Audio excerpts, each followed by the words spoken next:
उकालो कटेर ठ्याक्कै तेर्सोमा लाग्दाखेरि 2 नम्बरबाट ठ्याक्कै 3 नम्बर पनि हाल्नु घटट गर्दाखेरि ब्रेक हाल्छु ब्रेक पनि छैन केही पनि छैन स्टियरिङ मुला त जता काट्यो त्यतै काटिन्छ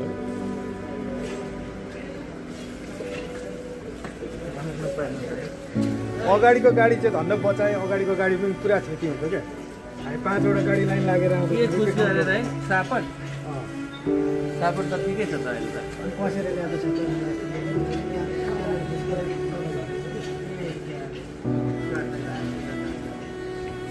ब्रेक त लाग्नु पर्यो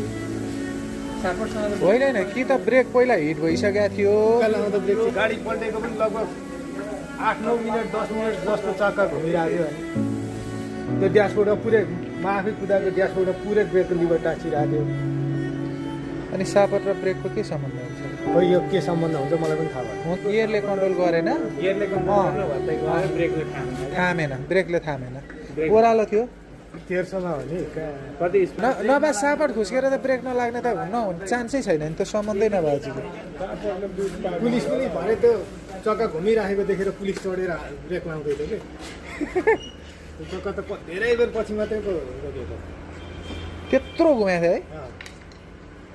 त्यो त्यति फ्री भयो त्यो सापटले रोक्दो रहेछ क्या त्यो फ्री हाई स्पिड हुन दिँदैन नि त फेरि दिँदैन हुन त त्यो क्राउन यताबाट सापट नजोडिसकेपछि त के घुम्नलाई त के रह्यो र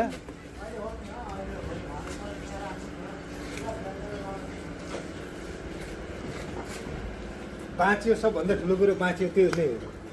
तलतिर पहाड थियो तलतिर झरेको भए त चोक्टा भेला पार्नु पर्थ्यो नि मान्छेको पनि गाडीको पनि त्यति ठुलो ठाउँ चाहिँ कुन ठाउँ यी धेरै टाढै जस्ट मुनिपट्टि हो क्या भर्खर ट्रक झरेको नि ट्रक सबै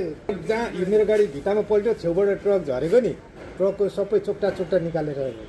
निकाल्यो भेटारदेखि माथि हजुर भेटार आइपुग्न 200 मिटर जति बाँकी हुँदाखेरि हो क्या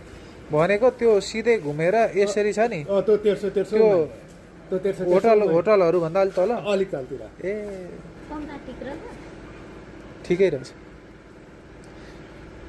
ल अब बिहान आउँछु होइन अब हुन सक्नेसम्म अब यो खोलेर काटेर निकालौँ बिहान हेरौँ न यसलाई निकालेपछि त थाहा होला नि त होइन के बगिएको छ होइन यो खोल्नु पर्यो ढोका खोल्नु पर्यो ढोका खोलेर त्यस पछाडि बनोट निकालेर विन्डसिल ग्लास निकालेर अनि त्यसपछि मात्रै थाहा काम गर्दै भयो भने उहाँहरूले नै खोल्नुहुन्छ नि त यो त होइन उहाँले खोलिदिनुहुन्छ अनि तान्ने त भइरहेको छ अहिले निस्क्यो बिहान कति बजी खोल्नुहुन्छ हाम्रो 9 बजे त्योभन्दा छिटो खोल्दैन अझै त्यहाँभन्दा छिटो खोल्दैन भयो